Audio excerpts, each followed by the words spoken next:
Presiden ke-7 RI Jokowi lagi-lagi tidak hadir dalam mediasi dugaan ijazah palsu di Pengadilan Negeri Surakarta, Rabu, 7 Mei 2025. Melalui kuasa hukumnya, YB Irfan, Jokowi justru berharap agar mediasi dihentikan dan tak mau menempuh jalur damai. Sudah saya konsultasikan Bapak Insinyur Haji Joko Widodo minta kepada mediator agar mediasi tidak terjadi adanya suatu kesepakatan untuk damai. Dengan kata lain deadlock. Itu yang saya mohonkan sehingga tidak berkepanjangan, ungkap YB Irfan. Pihaknya ingin tahu bukti-bukti apa yang disodorkan oleh penggugat dalam tuduhan Jokowi menggunakan ijazah palsu. Gugatan ini bisa diketahui saat perkara ini dilanjutkan ke persidangan. Dalam mediasi tersebut kami kepada mediator agar tidak terjadi kesepakatan untuk damai. Saya justru berharap perkara ini berlanjut. Justru saya ingin tahu ijazah palsunya Pak Jokowi itu ijazah yang mana. Karena tergugat tidak pernah menggunakan ijazah palsu sehingga tepat apabila memberi kesempatan kepada penggugat untuk membuktikan tentang ijazah palsu itu yang mana, jelasnya. Menurutnya, dengan adanya tuduhan ini penggugat telah menyerang kehormatan kliennya. Ia khawatir jika perkara ini tidak berlanjut ke persidangan maka akan terus menjadi bola liar. Kalau tidak berproses akan selalu menjadi bola liar. Klien saya merasa terserang. Merasa diserang atas kehormatan, harkat, martabat, dan nama baiknya, tuturnya. Ia pun menolak permintaan penggugat untuk menunjukkan ijazah asli di depan publik. Permintaan ini disampaikan pada mediasi sebelumnya. Sepanjang tuntutan yang diajukan oleh penggugat sama yakni agar tergugat satu dalam hal ini Insinyur Haji Joko Widodo menunjukkan ijazah aslinya secara terbuka di muka publik secara tegas kami menyatakan menolak tuntutan tersebut, terangnya. Meski diminta oleh mediator Profesor Adi Sulistiono untuk hadir secara langsung, Jokowi memilih untuk tidak hadir. YB Irfan mengungkapkan bahwa kliennya tersebut tak perlu hadir langsung. Untuk Pak Jokowi memang telah diundang oleh mediator sebagai prinsipal namun ada beberapa pertimbangan tentu saja.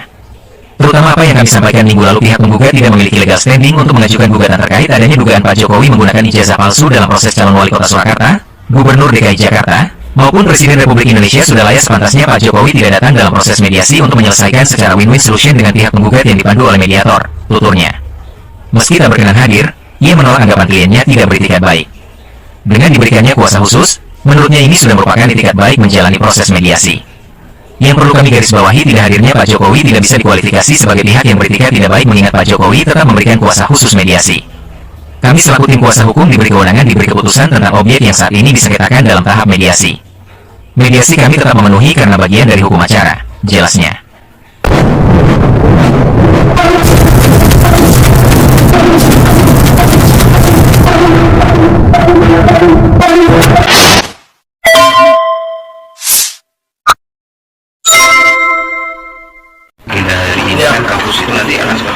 Kaukus itu nanti mediator dalam hal ini Prof. Adi Sulistiono akan menemui para pihak satu persatu, ditanyakan kemauannya, ditanyakan target-targetnya, ya, dan nanti itu akan disampaikan saling silang. Jadi pendapat kita, keinginan kita akan disampaikan kepada para tergugat 1, tergugat 2, tergugat 3, tergugat 4, tentu dengan kisi-kisi ya, dan kemungkinan ini alat juga begitu. Tetapi menariknya ini kan kita tidak ketemu langsung dengan para pihak untuk mendiskusikan sebagaimana mediasi di pertemuan yang pertama. Jadi pertemuan yang kedua hari ini para kaukus itu ditemui satu-satu oleh mediator, apa keinginan, apa pointers-pointersnya, dan nanti itu akan coba dimediasikan kepada para pihak. Memang kemarin kami juga kaget ya ada pernyataan dari Humas PN Surakarta kalau deadlock, padahal mekanismenya yang pertama jadwal sidang nggak disepakati gitu ya. Jadi kalau deadlock kan berarti nggak ada jadwal sidang. Nah itu yang ingin saya sampaikan ya. Kalau nanti yang ingin disampaikan ke mediator apakah masih sama dengan yang semula? Iya, kita dan ini ada yang menarik ya, ada yang menarik bahwa hari ini ada beberapa hari sebelumnya itu muncul pernyataan dari Pak Mahfud MD yang mengatakan bahwa gugatan kita ini berpotensi ditolak karena ingin membatalkan ijazah Pak Jokowi. Itu satu pernyataan menurut saya yang gegabah, satu pernyataan yang tidak faktual, dan satu pernyataan yang tidak memahami mekanisme atau urutan atau sistem persidangan.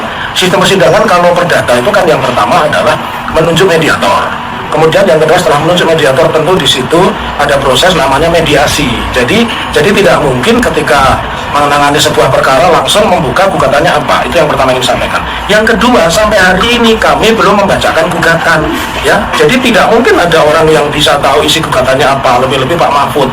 Tidak mungkin itu. Yang ketiga, secara substansi materi gugatan kami itu konstruksinya tidak ada pembatalan ijazah. Ada 4 petitum atau petisi atau tuntutan. Yang pertama, KPUD itu membuka semua file tentang Pak Jokowi, ya. Jadi persyaratan nyalon wali kota itu dulu apa? Kalau dulu menyertakan CV atau kurikulum itu harus disertakan. Kalau dulu menyertakan syarat pendidikan minimal SMA, tentu harus disertakan syarat pendidikan. Apakah di syarat pendidikan juga mencantumkan insinyur sekalian atau barangkali mungkin dokter Andes, kan kita tidak tahu, ya. Kemudian yang kedua, petisi atau petitum atau tuntutan kami yang kedua itu SMA 6, mereka ini kan punya buku register atau buku induk siswa. Kalau di dalam bahasa Belanda namanya stemboek, ya. Jadi stemboek ini akan dibuka, seseorang itu masuk SMA kapan, kemudian aktivitasnya kapan, naik atau tidak dan sebagainya akan tercermin di situ. Jadi kalau ada klaim dari teman-temannya yang mengatakan Pak Jokowi selalu juara, kan bisa diuji di situ, ya. Itu yang kedua. Kemudian yang ketiga, kita akan meminta kepada yang namanya Universitas Gadjah Mada sama melakukan hal yang sama, stemboek. Stemboek itu dalam artian Universitas Gadjah Mada harus membuka seluas-luasnya tentang rektor 2 yang ibu-ibu itu kan mengatakan Pak Jokowi itu mengikuti drama dari sekolah penelitian pengabdian, ya, yang sampai salah sebut fakultasnya kedokteran begitu. Nah, itu kan harus diuji di depan publik. Yang keempat ini yang paling parah yang tidak dimengerti oleh Pak Mahfud MD, ya,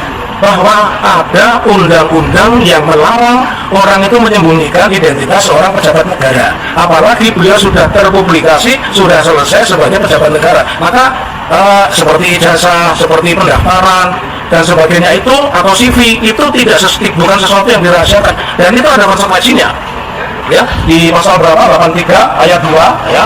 Konsekuensinya kalau UGM mengatakan ijazahnya hilang atau KPU tiba-tiba menghapus data, mereka kena pasal 83, ancaman hukumannya adalah 10 tahun dan dendanya adalah 500 juta. Dan itu yang akan jadi opsi kami terakhir kalau di dalam mediasi tidak jalan. Saya tidak ragu-ragu melaporkan ketua KPUD Surakarta, saya melaporkan kepala SMA 6 yang sekarang hari ini, dan saya melaporkan rektor UGM yang wanita itu. Jadi ibarat berjuang kami ini urut. Dan kepada Pak Mahfud terkhusus saya mengatakan gugatan kami ini namanya gugatan perbuatan melawan hukum, atau di dalam bahasa Belanda onrecht maatregedad, diatur di mana? Di pasal 1365.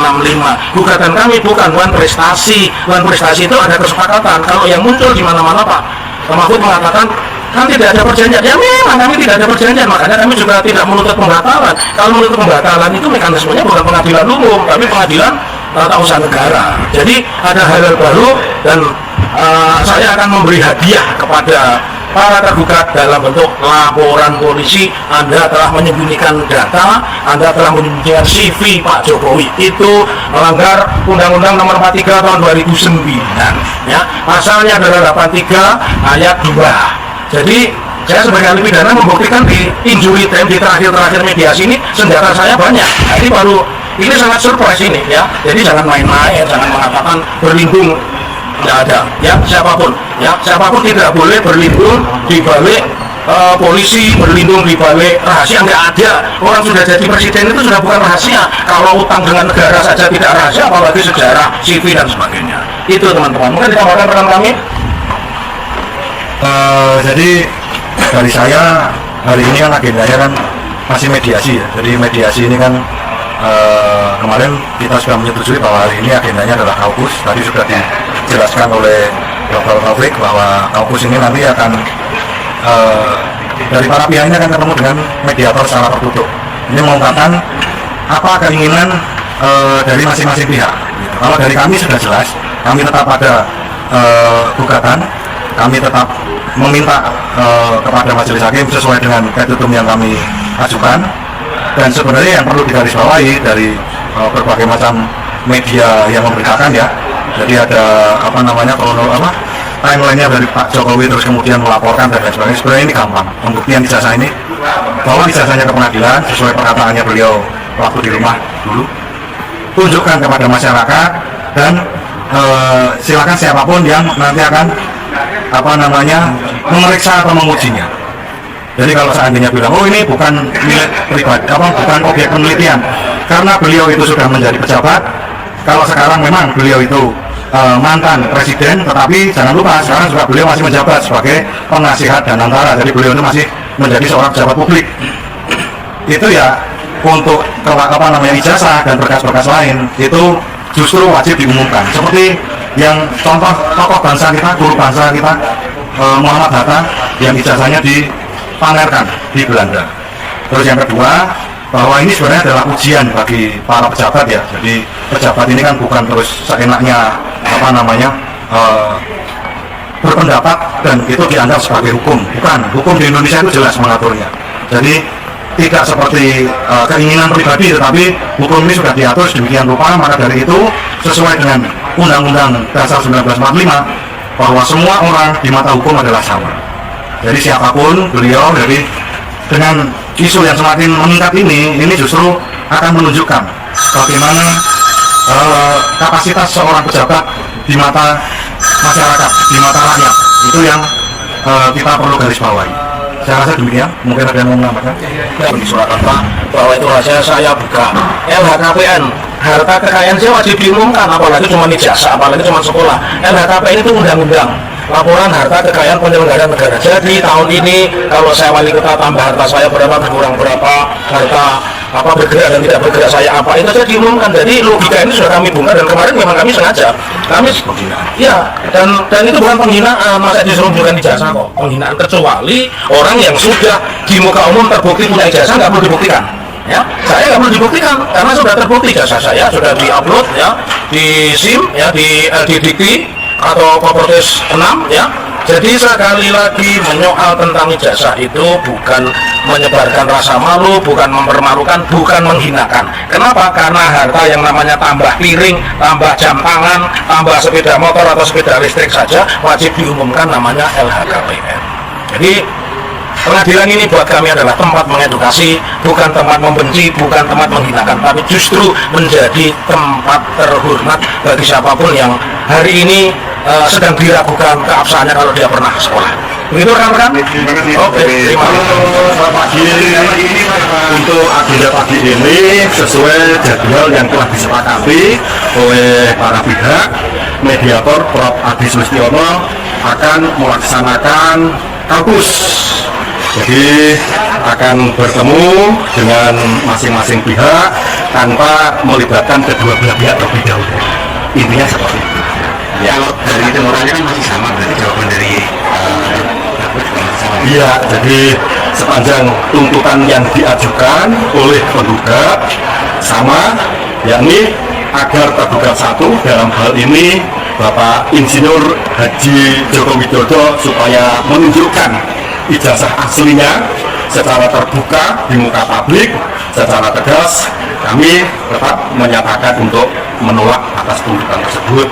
Maka sudah selayaknya apabila di dalam mediasi kali ini dan sudah saya konsultasikan dengan klien saya Bapak Insinyur Haji Joko Widodo meminta kepada mediator agar mediasi dinyatakan tidak terjadi adanya suatu kesepakatan untuk damai atau dengan kata lain deadlock. Itu yang akan saya mohonkan agar hari ini juga dinyatakan deadlock sehingga tidak berkepanjangan.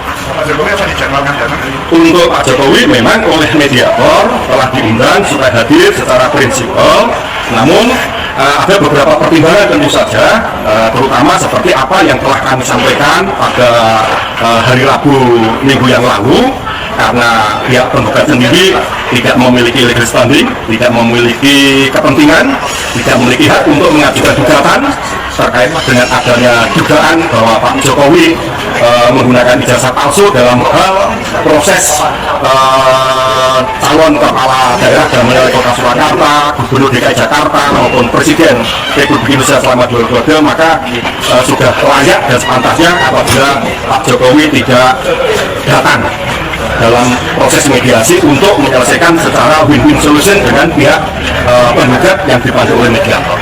Jadi yang perlu kami garis bawahi, ketidakhadiran Pak Jokowi tidak dapat kualifikasi sebagai pihak yang beretika tidak baik, mengingat Pak Jokowi dalam hal ini tetap memberikan kuasa ya, khusus mediasi, di mana dalam kuasa mediasi tersebut kami selaku tim kuasa hukumnya diberi kewenangan untuk mengambil sebuah keputusan ya, tentang objek yang saat ini disengketakan dalam tahap mediasi. Intinya seperti itu.